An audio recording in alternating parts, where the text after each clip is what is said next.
So our investment office and Bob Sweeney, who was then our chief investment officer, put together their own payout study. This was way before we knew about Cambridge, or Cambridge may not have been there. So he put together this payout study, and believe me, if you knew what he was saying by the time you reached the end, all I remember is that foundations could only afford to pay out 4.2%, but 4.8 you could live with, and that was closer to 5. But we couldn't pay out more than 5%. That was and he had studied the long-term returns, zinc-filled, and I can't remember the details.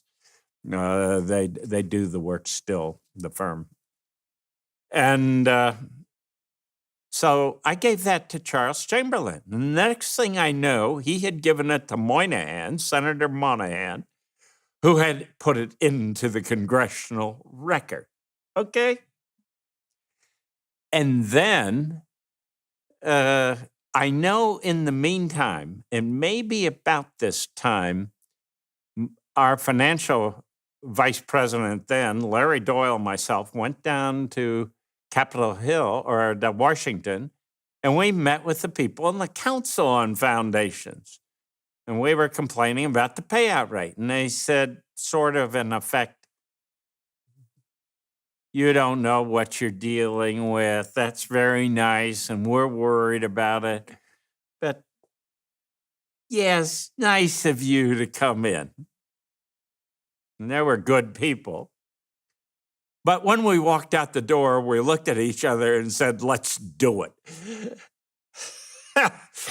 So we came back, and with Charles' efforts, I remember meeting with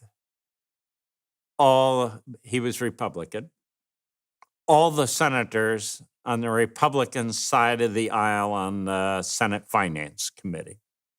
And I remember meeting with some of the leaders on the Democratic side. And then we suddenly reached the point where I forget who it was, and Dottie Johnson would remember, but we reached the point where it was Durenberger wanted to put something down and on the 5%. And but they had to know, and so at that point, the Council of Michigan Foundations got involved, and they'd been running around Capitol Hill. And I think Randy Reeker, or maybe it was Dottie Johnson, they went and got hold of Bob Griffin, who then was out of office, I believe, but to go in and talk with Dole or whoever was running the Senate those days and say, Durenberger will offer an amendment for a flat 5%, assuming you're willing to take it.